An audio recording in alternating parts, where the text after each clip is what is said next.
Welcome Nayarchar. এবং কি আমরা যেই জায়গায় রয়েছি এটা মূলত যে নদীটা রয়েছে এর মাঝখানে আমরা মূলত এখন অবস্থান করছি। গরিবের কক্সবাজার যাওয়ার একমাত্র রাস্তাই হলো এটি।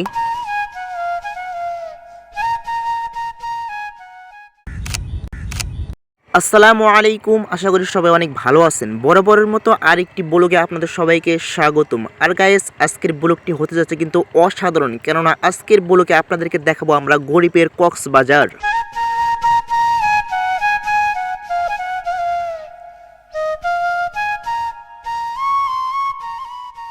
এই জায়গাটা যে কাউকে মুগ্ধ করবে, কারণ এখানকার পরিবেশ এবং কি প্রাকৃতিক দৃশ্য সবকিছু মিলিয়ে অসাধারণ। এখানে আসলে আপনি অবশ্যই প্রকৃতির প্রেমে পড়ে যাবেন এবং কি চারপাশে বালু, বাদাম চাষ এবং কি স্থানীয় কৃষকদের সমস্ত জিনিস দেখে আপনি নিজেই প্রকৃতির প্রেমে পড়ে যাবেন।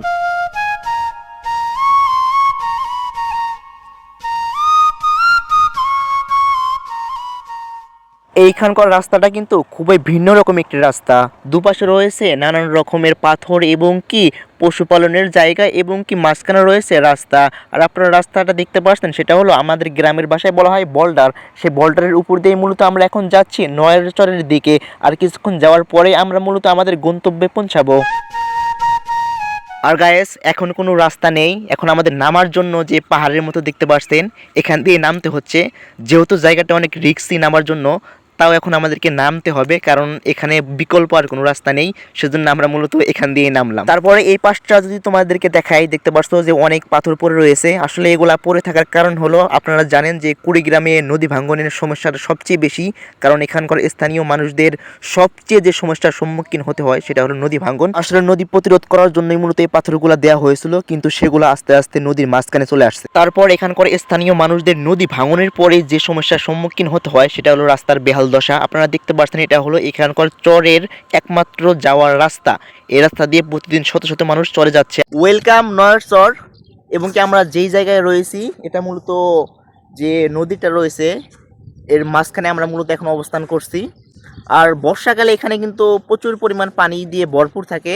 আপনারা যে চারপাশের সিনারিটা দেখতেছেন, সবগুলোই মূলত বর্ষাকালে একদম পানি দিয়ে একরোটভাবে একদম ভরপুর থাকে।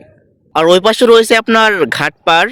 আর কি এখান থেকে আপনার রংপুর বলেন, আপনার যে কুড়িগ্রামের যে বিভাগগুলো রয়েছে সেখানে মূলত এই নৌকা দিয়েই যাওয়া হয়। এটা হলো নয়ারচর ঘাটপাড়।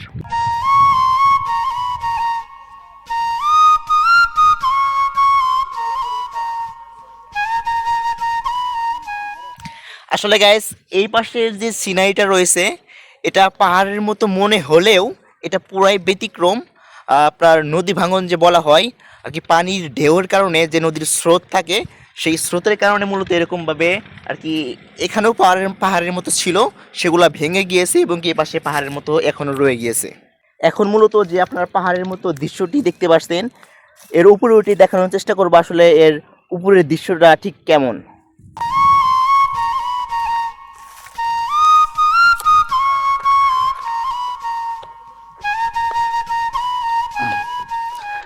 এখানে কিন্তু নানান প্রকার যে কাশবন রয়েছে, এখানে কিন্তু কাশবন দিয়ে একদম ভরপুর।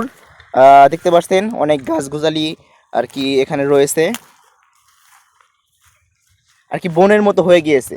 আর কি এখানে রয়েছে উচ্চ, আর পাশেই রয়েছে আপনার যে নদী, যেখানে আমাদের আসার উদ্দেশ্য ছিল আজকে। এই যে দেখতে পাচ্ছেন বিশাল বড় নদী। এখানে আসলেই মূলত আপনারা বুঝতে পারবেন নদীটি কত বড়। এ পাশে একটু আপনাদেরকে দেখাই। এই যে দেখতে পাচ্ছেন ছোট ছোট হাঁসগুলা পানির মধ্যে খেলা করতেছে। আসলে এখানকার সিনারিটা অসাধারণ, সেটা বলতেই হয়। চারপাশের দৃশ্যটা আরো মনোমুগ্ধকর।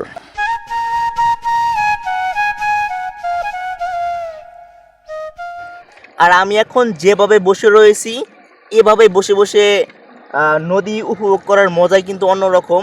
দেখতে পাচ্ছেন এখানে রয়েছে অনেক, প্রায় 10 ফুটের মতো নিচু আর কি জায়গা, আর আমি 10 ফুটের মতো উপরে অবস্থান করতেছি। আর পাশেই বয়ে গিয়েছে নদী।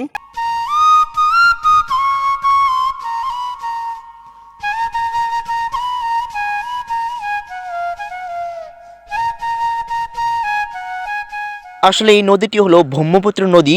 এই নদীটির অবস্থান হলো কুড়িগ্রাম জেলার রাজীবপুর থানার মোহনগঞ্জ ইউনিয়ন। এটা নয়ারচর নামে স্থানীয় মানুষ চিনে থাকে। অথচ এখানকার অনেক মানুষই মূলত জানে এটা মিনি কক্সবাজার এবং কি গরিবের কক্সবাজার নামেই অনেক মানুষের কাছে পরিচিতি পেয়েছে। এখন এখানে মানুষ না আসলেও ঈদ এবং ঈদের পরে এখানে শত শত মানুষের ঢল নামে শুধু এই মিনি কক্সবাজার দেখার জন্য।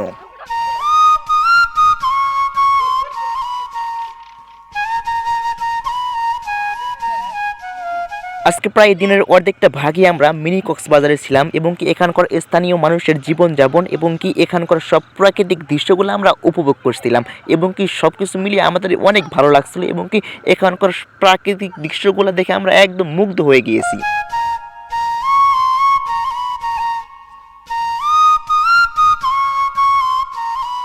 এখানকার স্থানীয় রাস্তাটাও অনেক খারাপ। হয়তোবা জীবনে যদি কখনো সুযোগ হয় কিংবা কুড়িগ্রাম জেলায় আসেন তাহলে অবশ্যই এই মিনি কক্সবাজার ঘুরে যাবেন। হয়তোবা এখানে বিলাসবহুল কিছু নেই কিন্তু প্রকৃতির মাঝে নিজেকে অবশ্যই খুঁজে পাবেন এবং কি কিছুটাও হলেও প্রকৃতিকে ভালোবেসে ফেলবেন আপনি এখানে আসার পর। সো গাইস, আজকের ভিডিওটি এই পর্যন্ত শেষ পর্যন্ত দেখার জন্য অসংখ্য ধন্যবাদ। আর এরকম নতুন নতুন ব্লগ পেতে অবশ্যই আমাদের চ্যানেলটি এখনই সাবস্ক্রাইব করুন।